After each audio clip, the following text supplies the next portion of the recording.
Okay, let's go ahead and officially launch the Broadband Hui. This is convening number 269. And I want to thank everybody for joining us on this lovely Wednesday morning. Let's see. I would like to just let everybody know that, the Broadband Hui call is recorded, and also thanks to Community Access Television, replayed on Naleo, on Big Island, and Ho'ike on Kauai. So I want to thank them for rebroadcasting the Broadband Hui. With that, I'll do a couple of quick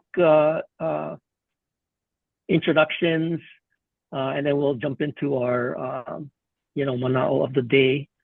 My name is Bert Lum. I'm with the Hawaii Broadband Office, and we started the Broadband Hui back in March of 2020, and have continued to provide a kind of a public forum for community stakeholders with regard to broadband and digital equity, and all things kind of internet related, so that we can kind of share some thoughts and ideas, and help to move forward with helping to close the digital divide. So before we kind of jump into the agenda, I wanted to maybe give some new folks a quick chance to do some introduction. So maybe I'll start off, and again, this is short because we only have an hour for our session today, but I did want to give some of the new folks a chance to say hi. So we'll start with Jim Brown. Good morning. Jim Brown, a retired fire division chief from Monterey, California, moved to the Big Island on the Kona side 2019 after I retired, and was fortunate enough to be here during COVID, and actually worked for HIEMA for about a year and a half during COVID doing logistics. So I got to learn, dive right into how that part of the system works. It was fun and interesting. But I've always been involved in instructing and training in the fire service, and teach at the National Fire Academy. So back in 2023, we added a section in the class that I teach, which is analytical tools for decision making, about AI specifically. So that's when I started to really dive into AI, got involved with the Gov AI Coalition, where now I work on the training committee, and I specifically lead the fire department working group for training in the fire service for the Gov AI Coalition.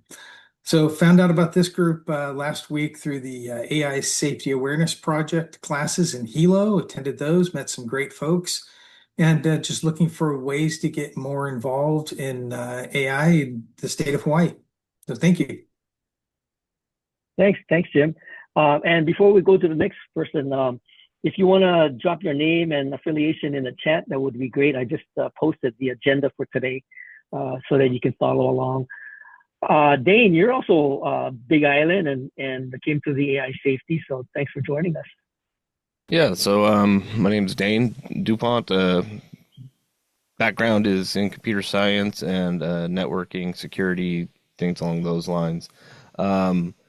AI, been involved with it since I was back at university. We were doing stuff that was very primitive to what's happening now, things like hidden Markov models, and just entry level compared to where we are, and we never thought it would get this far. So we picked up, I'm with the Hawaiian Volcano Education and Resilience Institute, also known as HVERI, but you might have heard us by the name Hawaii Tracker, the Facebook group. We now do three things. One of them is digital resilience, the other is volcano education, and then youth development. So in the digital resilience, we have a few different AI projects, including that are all aimed towards education. Great, thanks, Dane, and thanks for joining us, on Friday at the AI Safety. And I think you also did Tuesday, right? You did Tuesday on the Big Island? Oh, great. You got a double dose. That's correct. Yeah. I want to give David. How do you pronounce your last name? Hijirita? Yeah, Hijirita. Hi. Hi, everyone. David Hijirita? Hijir. Yeah. Hi. Can you hear me? Yep. Yep. David Hijirita. I was born and raised in Hawaii. Went away for about 25 years or so working on the mainland, and came back about 5 years ago, and have been. My career was in tech and banking, and now I'm entrepreneur in residence at UH with the PACE program, and was introduced to the. I guess I ran into Bert over the last week, and he invited me on. So thanks for having me. Great. Thanks, David. Now we had let's see who if I should call on anybody else, but I'll save Ken and Shauna because they are actually going to be doing some short little presentations, and I don't want I do want them to introduce themselves, but more in a timely manner when they're ready to talk about their prezos. Okay, so with that, let me go ahead and quickly do the manao of the day, and this one is pretty straightforward. It's makahana kaike, makahana kaike, and it's in doing learn. And where this came up was over the weekend I got a chance to attend something called AO Fest, and there were a lot of opportunities to share some things that people are doing and Hawaiian culture and some of the interest in especially well, to my surprise, technology. And one of the sayings that came up was makahana kaike, which is, if you are doing something, you're kind of like a teacher, but in the doing of that as a teacher, you're also a student and you're also learning.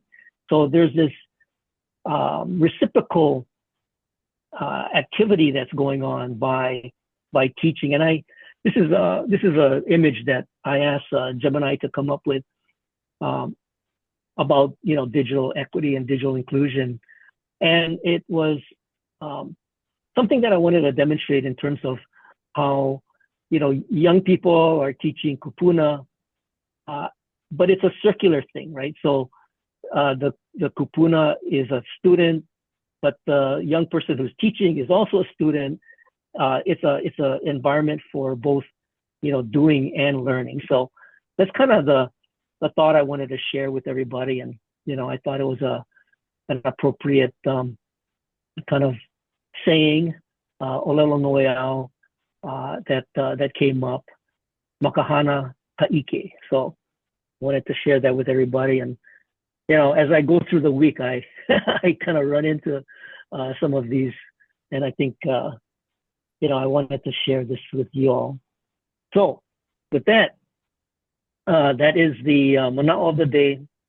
What I do want to do is give Dan a chance to share a little bit about the session that he attended at AI Safety, and this was of particular interest because it was primarily about how to evaluate an LLM, and so I thought I'd give him the enviable task of not only being brand new to the Broadband Hui, but also presenting.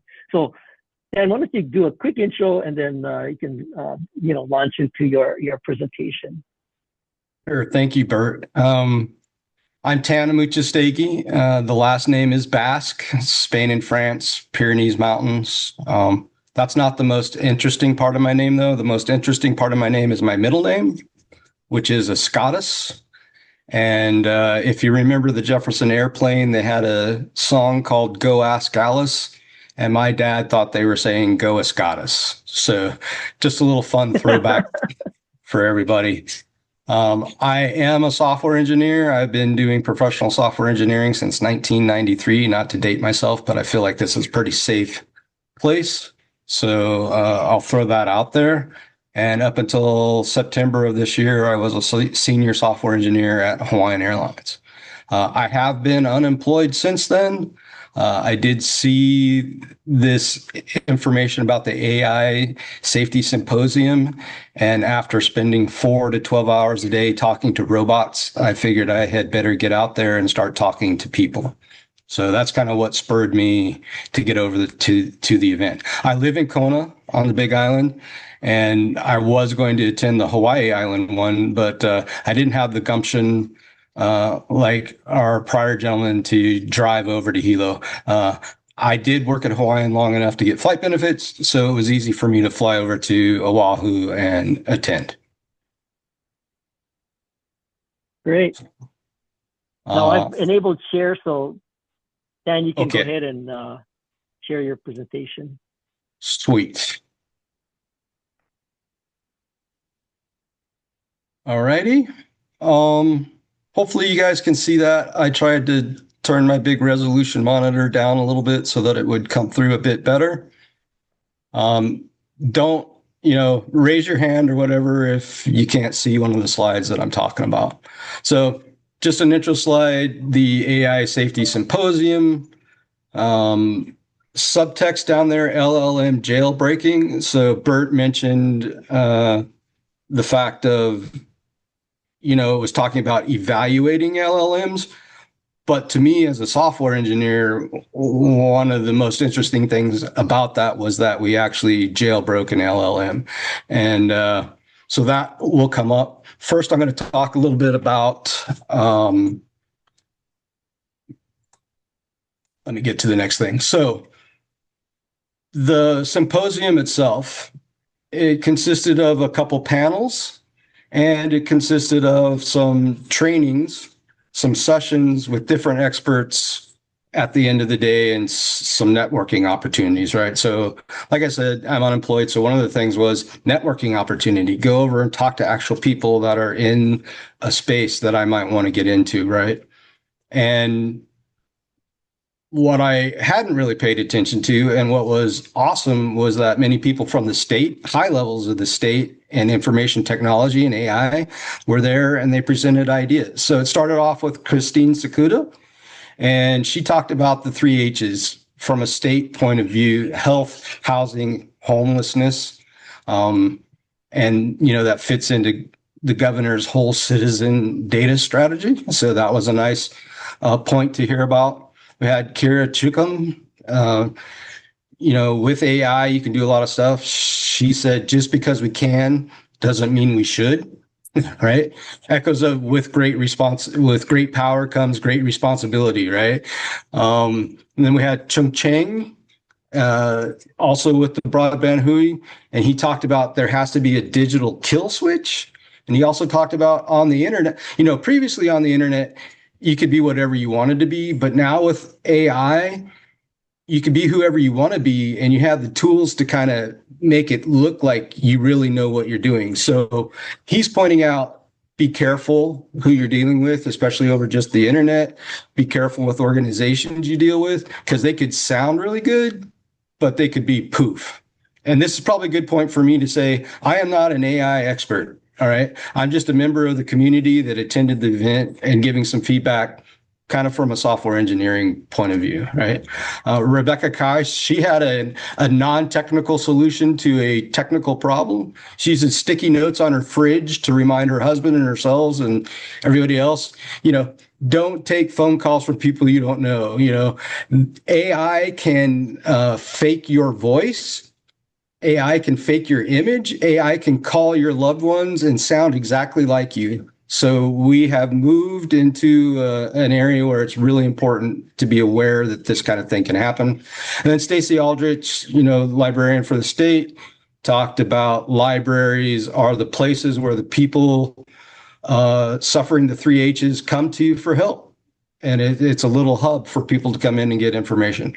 I have to admit, the second panel was about healthcare, but I was off in the corner talking to Nam Vu, the entrepreneur sandbox guy. And so I missed the introduction of one of the panelists. But we had Jason Lum and Cody Barwig and an anonymous doctor. He wasn't anonymous, but I can't remember his name and I can't find documentation. The doctor was really well spoken. He talked about a lot of cool things with technology. And one of the biggest things that people should see when they go to visit their doctor eventually is currently the doctors are all taking notes into their system and they're looking at their computer and they're having problems. AI is going to free them up. AI will listen to the conversation, take the notes for them, maybe do some research while all that stuff is happening, and the doctor can pay more attention to you. So that's a big deal. And that's some of the stuff that's going to come out of AI. This presentation, I will share a link to it. It is out on a Google Drive. So if I go too fast or you miss something, you're more than welcome to download it and look at it later, okay? Because it was a lot of stuff to cover in a short time. So again, the disclaimer, I am not a member of AI SAP.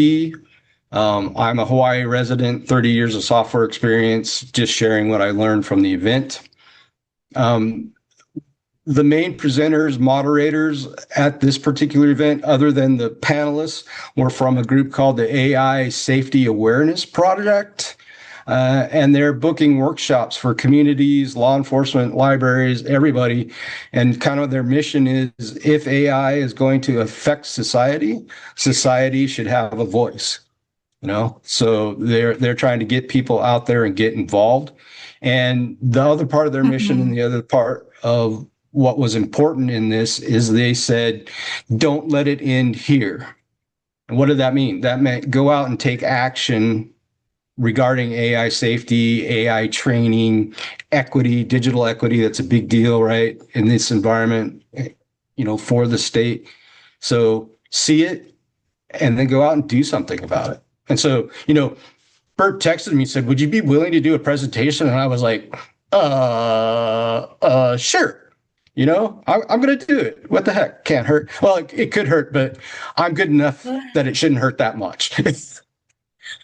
So Cheng Lin Lee was the presenter of the technical session of jailbreaking and evaluating LLMs. Really well spoken, really happy to share information. I was super impressed with how he presented stuff and how open and helpful he was. Now, we only had about 6 or 7 people maybe in the technical one.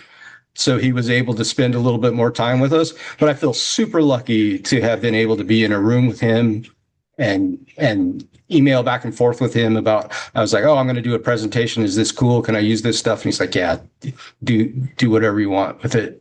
Just make sure everybody knows you're not part of our org. So, the talk covered how LLMs are created, capabilities and eval benchmarks, safety evals, and alignment evals, right? So just how do you go about figuring out if an LLM is going to do what you want? Can you determine, does it do what you want? Will it not do things you don't want? There are open source materials for his talk. If you contact me afterwards, or I will try to drop into the chat while somebody else is talking, maybe some of the links to his organization and to his presentation materials. And then, excuse me, my framing, I attended the talk and I'm just sharing kind of how I felt about it and what I thought and observations of other people's experience. And am I 12 minutes into it, or was that just the whole lasting of our talk so far? Sorry. AI is not software. We have, and we have a couple other presenters, but if you could, you got maybe about 5 more minutes. Okay, I'll try to hit the big ones as fast as I can. So, and like I said, you have access to the slides. So download them and reread them because I'm gonna step it up here. AI is not software, and you're like, yes, it's software. It's written. It's a program.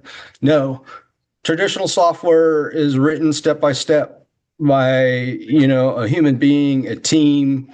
There are all kinds of people involved in it. It's deterministic. It does what you've got laid out. Now you have bugs and you get surprises, but AI software, neural networks, LLMs, they're more like a brain. They learn just like kids learn, and nobody knows how that works today. And that was a little bit of a surprise to me because Chenglin was very clear about this. He's like, yeah, it's a black box. Even the people that design these things don't necessarily know what they're doing. Okay. Intelligence is just a file. It's just binary data. So the weights, the way that the AI makes its choices, it has a bunch of data. It assigns weights to that data, and it uses probabilities with those weights to decide where to go. Models are the deterministic software that's associated with this data. They're very small. I thought it would be like a 50,000 set line of code to build one of these. Less than 600 lines of code builds the model. And then the no readable logic, that just goes back to the point where I was saying nobody knows exactly how these things work. What can you do in an evaluation? Well, you can rule in behavior. You can find out, does the robot do what I expected when I give it this question? You can validate, does the robot know how to do math? You can validate, is it repeatable? If I ask it 2 + 2 1,700 times, does it always answer 4? You can do that kind of thing. You can do that kind of evaluation. But we're putting these chatbots in front of the public. You don't know what the public is going to ask the chatbot. You can also be testing the robot and you're like, oh, I'm going to be sneaky. I'll just ask it, is it ever going to lie on the job? It'll come back and say no, because now the robots are aware they're being tested and it knows what the right answer is. And so it will tell you what you want to hear if it thinks you're testing it. Well, you're testing it. You got to evaluate it. You got to figure out what it's going to do. And now it's aware you're testing it and it's giving you what you want to hear answers. So situational awareness, the robots have increased. You don't know what the robot's going to do in every situation. So very hard to test for something like that. Okay. How do prompts work with LLMs? And I'm going to throw this out before I talk about this. If you have dropped a chat bot that is talking directly to the LLM and you're not doing anything in between, you need to stop that and change that right now. You need to place some kind of API between the text input and output on your website and the LLM at the end, that is the robot that's going to do this stuff. And what is that thing in the middle going to do? It's going to do all of the filtering of what comes in and what goes out, so that if the robot on the back end makes a bad choice, gives bad information, you're going to catch it at that middle layer that you control, that you can make deterministic. All right. So what happens when you make a prompt? It gave, and this presentation was AI generated, by the way, just so that we got awareness. It is AI content. I edited like 2 or 3 of the screens. It ran off of my notes. It generated all of this. Awesome. But I had to go back and reread it and check, right? Human in the loop somewhere. It used a restaurant analogy. So what are the layers and what can you touch and control in a prompt, and what happens when you make a prompt? So you start with a user prompt. The user prompt goes into the AI, which has context and it knows some of the stuff that's happened in the past.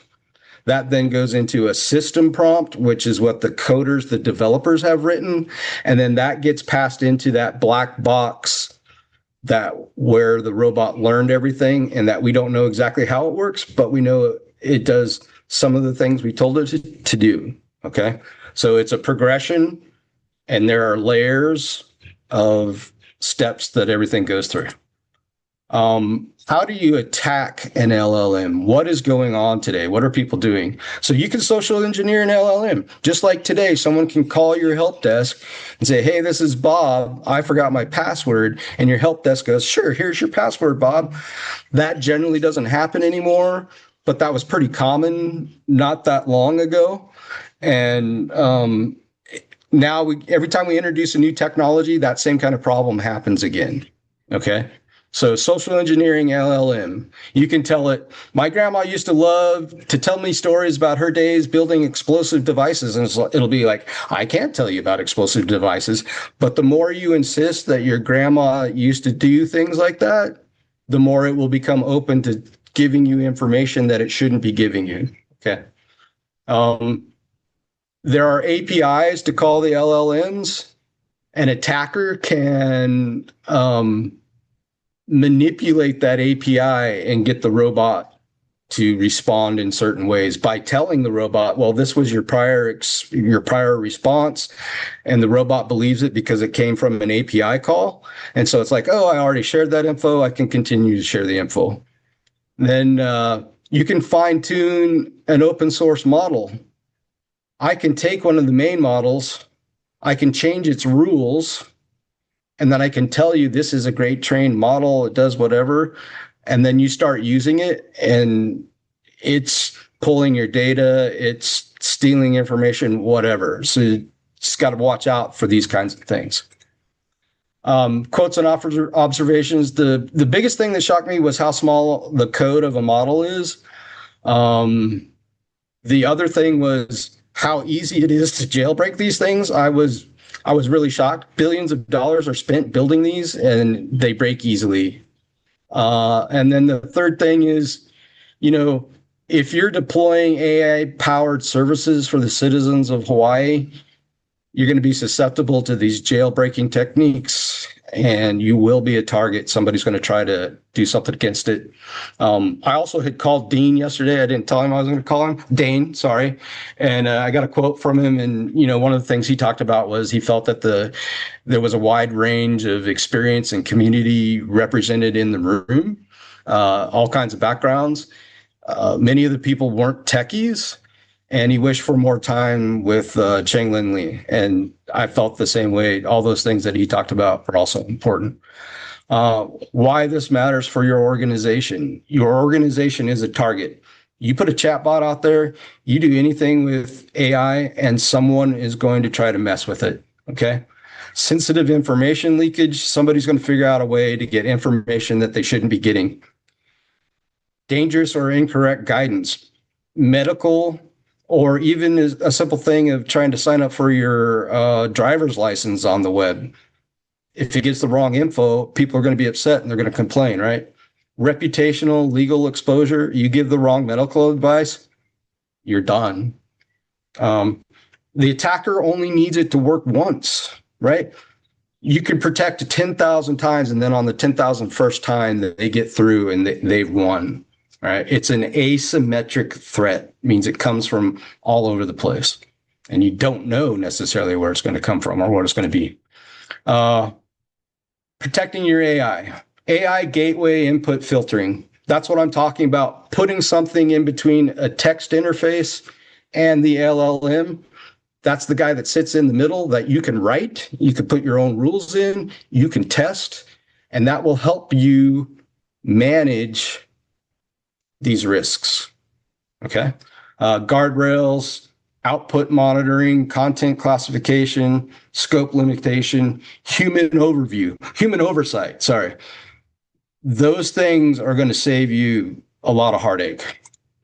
What to remember. AI is not software. It's grown. Model intelligence is just a binary file with a huge bunch of float numbers in it. There are 3 attack methods: social engineering, API manipulation, fine-tuning of a model. You can prove AI can do something expected. You can't prove what it may do, right? You can't prove the negative. Just can't do it. Too wide of a space. Evals are run by big model companies, Google, AI, Anthropic, Meta. Your organization needs to learn how to do its own evaluations so that you can look at it for yourself. Mahalo, Broadband Hui, Entrepreneur Sandbox, State of Hawaii, many others. Thank you. Sorry I ran over a little bit, but there was a lot there. No, Tan, that's a great, you did a great job. And there are people that are asking that you either can share the presentation in the chat, or you can send it to me and I'll send it to the the Hui. But yeah, for the purpose of this convening, why don't you just share it in the chat, and people can go ahead and check it out and download it. And if they have any questions, then you can share your email address, and then people can contact you. Okay, no worries. Thank you. Okay, sounds good. Any questions? Any questions for Tan? Okay, seeing none, we can move on. Tan, if you can unshare Sure. your screen, I will give it over to. Well, real quick, and Tan, you might be, and others might be interested in this. I just wanted to share that the newsletter from the UHB team, Connect Kako, has a little bit more information about some project management jobs that are coming soon. So if you click on that link in the agenda, you'll get the Connect Kako newsletter, and you can read about the project manager positions that are going to be offered through RCOH coming up. Okay, so with that, I'll move on to Ian Kitajima. I think, let's see, I think you have to stop sharing me, because thank you. I got it. So I wanted to have Ian come on and share a little bit about a presentation that was done by Tasia Cochran. And, interestingly, there is a lot of good information emanating, from here in Hawaii. And Ian, I won't take any more thunder away from your introduction to this, but she did a really, really great presentation called AI 101. And it was really, I thought, very consistent with what we had just experienced during AI Safety Week. So Ian, why don't you share about what it is that Tasia did, and if people are interested, there's an ongoing series that you're putting together. Yeah. So thanks, Bert. Aloha, everybody. I met Tasia. Gosh, I want to say, it feels like about a year ago. And she was just finishing off. She was actually at Hawaii Community Foundation. That's how we met.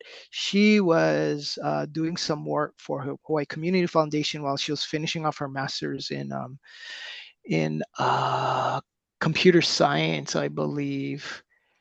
And actually, no, her master's degree is in information systems from the College of Business. But it was around artificial intelligence, information literacy, but a lot of it was really focused around safety, security, and that's kind of been her focus. And so anyway, so we did just meeting her, listening to her, I was like, she's just super fantastic. And so we actually ran a experimental workshop just with a handful of friends. So I sent an email out to a bunch of people hoping just 10 people show up, but it turned out to be like 30 plus people sometime last year, I feel like. And so we actually said, why don't we put on some online workshops? So she just completed yesterday it was just like a 1 hour webinar that she put on, and and within that 1 hour, it was pretty amazing because she covers a lot of different topics. And she took it one level deeper than normally, like when I'm doing workshops, or she really kind of focused on the safety and security aspects of it. And inspired by Tan, I actually made a little one pager too. And so maybe Bert, I will share my screen here if that helps, just so I can show the infographic. Yeah, that's great. Cool. And then on the agenda, I also linked to the summary that Ian, you provided. So if people want to take a look at the summary, and Ian, whenever you get the video of the workshop yesterday, I'll share it out with the Hui. Okay. I just put in the chat, everybody, the infographic that Notebook LM generated, which was pretty nice. So I'm going to just share my screen so I can So Notebook LM generated this infographic of this 1-hour talk. So she, I think she did a fantastic job covering the whole spectrum of things. Normally, you know, it was pretty amazing. I mean, she really touched a bunch of, including even tokenization. But the last part I thought was good for a lot of, I don't know what you thought too, yeah, Bert. Like, I was like, what? Because normally, in workshops, or at least the ones I'm working on, I'm dealing with like corporate CEOs and stuff, so they don't need to know that kind of stuff. But it's really helpful to understand tokenization, and again, everything's still a black box, and what are the different levels when we say AI, right? She really went through, machine learning, deep learning, generative, hallucinate. Again, because this was focused on AI safety, it was like a really great, for anybody who's doing any of this work, it was just a really great refresher too. And she also showed at the end, talked about just some implementation questions, which I thought was just fantastic. She did talk a little bit about Claude Mythos as well. And in that 1 hour, it was like great. It was like a little bit of a deeper dive than at least for me. I don't get a chance to like take a deeper dive in the things I'm working on. So it was great to have somebody review that again. So that was really great. So this is a simple infographic.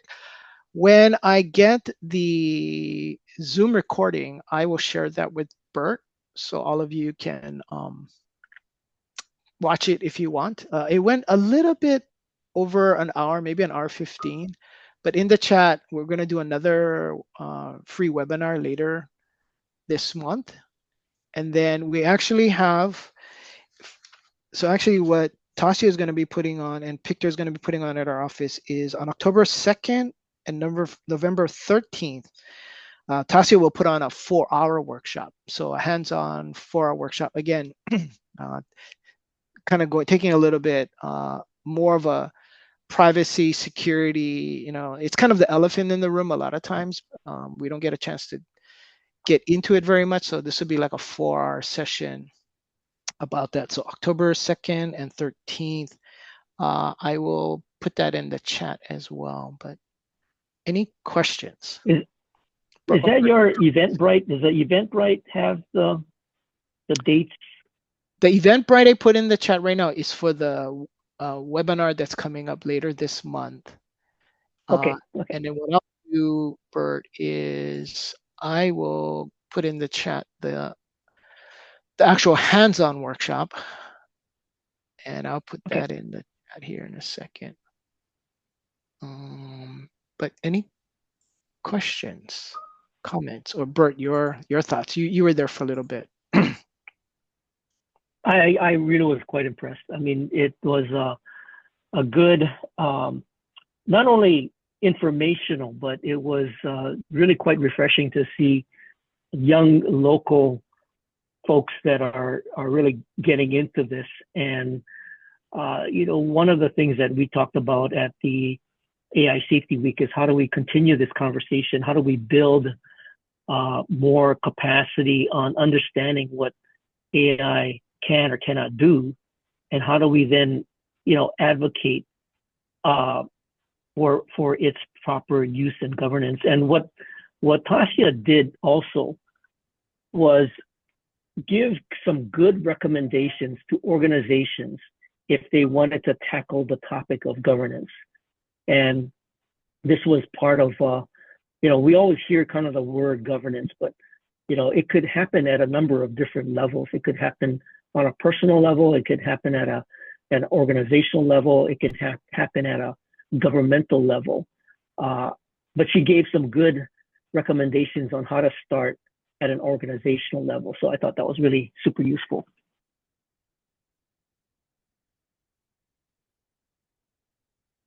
All right. Thanks, okay. Bert. So, yeah, no, thanks, Ian. And again, these webinars, I think the one on the 26th is open, and I would highly advise checking it out. And we will continue pulling together some of these conversations and seeing who in the community at large are interested in participating. And and how do we raise the voice of what we think should take place from an AI governance and AI literacy standpoint. Okay, so with that, I want to give Shauna a chance to talk about the article that NDIA, National Digital Inclusion Alliance, published yesterday or the day before yesterday about the Digital Equity Act 1 year later. But on that, and I'll give Shauna a chance to share a little bit about what prompted all of this and the call to action in the very near future, something called DEA Month of Action. So, Shauna, why don't you go ahead and take it away and share what you are sort of encouraging the community to take action doing. Yeah, great. Thank you, Bert. Thanks for having me here today. Great to see you all. I'm Shauna Edson. I'm the Senior Policy Manager at the National Digital Inclusion Alliance. So if you're not familiar with NDIA, we work to advance digital equity by supporting community programs and policymakers to act. So my role is on the policy team, which is why I'm here to talk to you today about the Digital Equity Act Month of Action that Bert introduced. So the month goes from May 8th to June 8th. And we'd love to have you all join us in this month of action. So the month of action is around the 1 year anniversary of the administration's call to cancel the Digital Equity Act, or the DEA, which is this Friday, May 8th. And if you're on our listserv or from other information, you might have seen that the administration included the Digital Equity Act in its budget proposal as one of the items to be cut or rescinded this year. So the DEA programs were canceled last year, and the existing grants were terminated with the but the DEA funds remained with NTIA because they were appropriated by Congress in the IIJA. So right now what's happening is the administration has asked Congress to terminate the program entirely. So with that, we have some goals for this month to raise awareness on the harm the cancellation of the Digital Equity Act caused. And we're hoping to ensure that the president's budget request is not heeded by Congress, that the money is not rescinded. And we also want to remind policymakers, funders, partners, media, and really everyone in our communities about the need for digital inclusion programs, and also celebrate the digital inclusion community's resilience. So here's things that are happening throughout the month.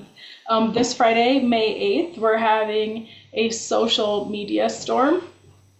So we're inviting people to post videos, make and post a video, an original social media post, or reposting others about this month.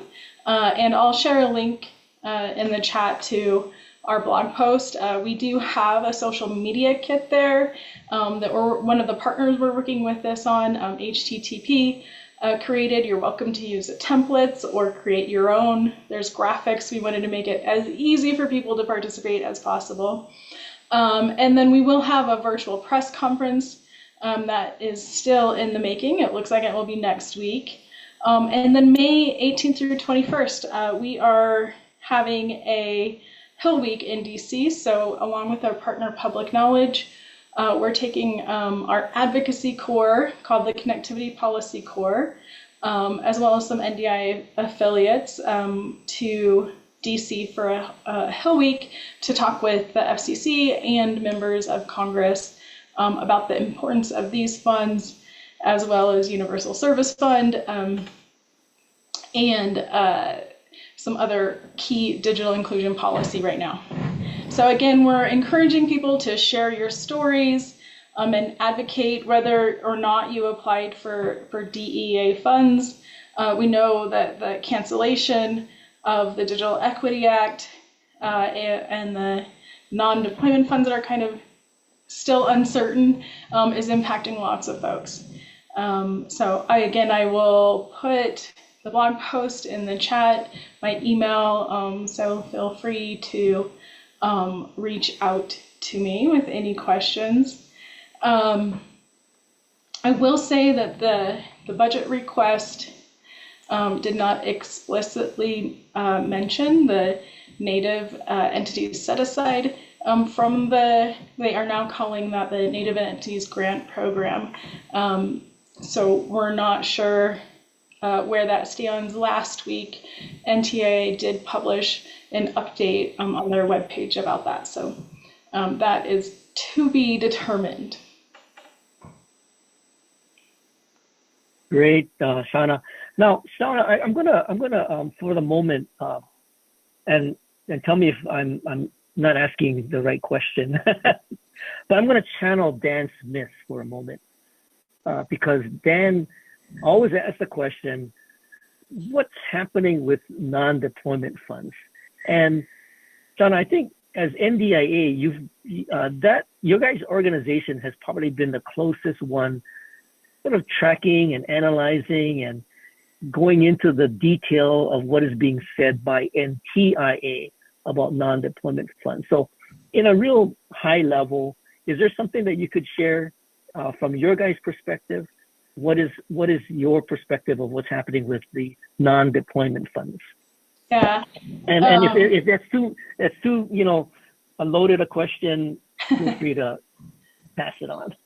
That's a great question. My NDIA's take, we don't have any insider information as to what's happening. I will share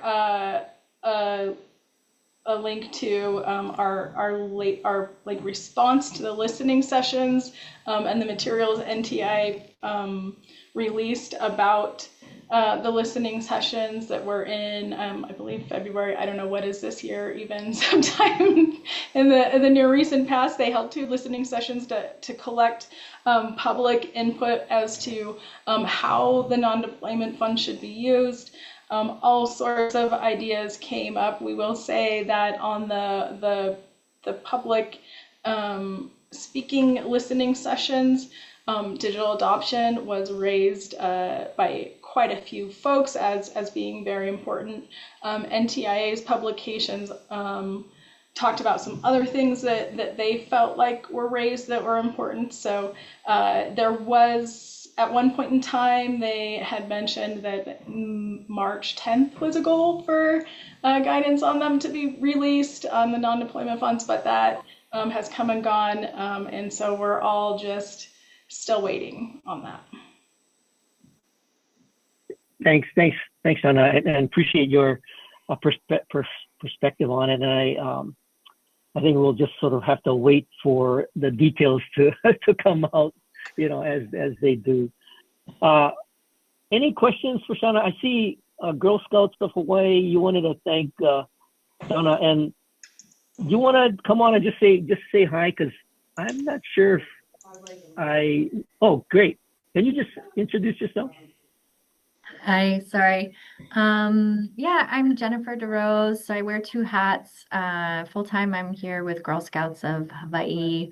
Our office is on Bishop Street, if any of you are in the neighborhood. And then I'm also part of the team launching Hawaii Women in Tech. So 2 exciting initiatives helping to just bring awareness. But one of the programs that I helped launch here at Girl Scouts was Girls in Policy, to inform our girls on how they can provide testimony and follow and track different bills. So it is something that we're very passionate about, learning what's important and driving the right conversations and just bringing the right people together. So pleasure to be part. This is the first meeting that I've been part of. Actually, Wendy, who's now on our board at Girl Scouts, she works at Girl Scouts, but is now on our board at HWIT. She was like, you got to get to these meetings. So I'm happy to finally made it. Oh yeah, no, I apologize for not calling you in the beginning to introduce yourself because I saw Girl Scouts of Hawaii. I thought, that's probably somebody I know, but yeah, this is the first time that we've actually met. So I'm gonna take your email address and email you, and we can have an ongoing conversation because again, what you just brought up is super important. We want to get more people, especially young people, into this conversation because we're going to be leaving them something that they're going to have to deal with. And if they're not knowledgeable about this fast moving technology arena that we're in, I'm afraid that it'll just go over everybody's head. So we want to get experts. You look at people like me and Dan. We're at the tail end of our our, our job journey.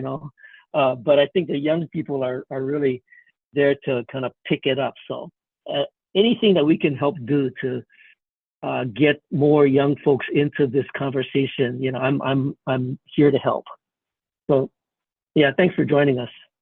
Any other questions, comments for any of the speakers that we had today? Not from the speakers, but I would hope we could hear from UH next time on kind of the status of the bead. Remind us of the major contracts and how much it's been how much has been accomplished. And I noticed this morning that I think that Senator Thune's bill for in the Congress, Senate Bill 4448, to have NTIA, have a billboard with bead progress, and I think it would be good if we had one like that in Hawaii. Okay, and because I don't see any obstacles, to the money being put into action here. So thank you. Dan, appreciate it. And I will continue to encourage some of our partners to come on and share, provide updates, on the BEAD program as well as, DHHL's use and adoption. So I think your points are very well taken. Any other questions? Oh, sorry, I wanted to throw out there, Bert, that I have dropped in links to the two presentations, mine and Cheng Lin's. They're both in the links, but it would be cool if somebody could click the link I dropped for mine and let me know that it actually worked. I believe I opened it up to everybody, but if somebody could check it, awesome. Thank you, brother. Yeah, and Ian, if I could put in a request for that infographic that you provided, I think a number of people were very interested in that as well. Yeah, I put it in the chat. I also just put in the chat the video from the workshop, and but I also will. I did put the chat. I think in the chat I put in the link to right below. There's this Notebook LM link in there. That's actually directly to the infographic. But I will email you the infographic as well, Bert. I tried connecting to the Notebook LM, and it asked to get permission. So I think it's going to send you an email to open it up. And if you give me the link for the video, I'll post it up on the agenda so everybody can check it out.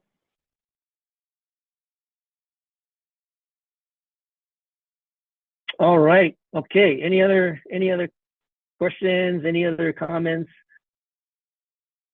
Let me go ahead and put up our closing screen here.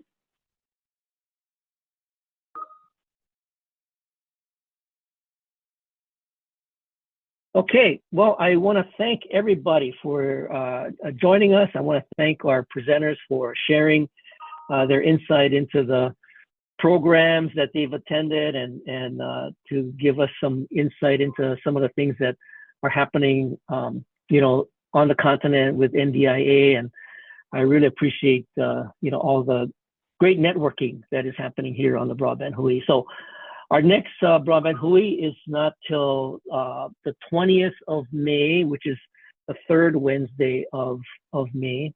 So look forward to that. I did reach out to Hawaiian Tel, and they will be attending to give us an update on a couple of things. The press release that they announced about fiber connectivity on Maui. So they'll be here to talk about that. But until the next time we meet, I hope you all stay safe and stay awesome. Aloha, everybody. Thanks for joining us.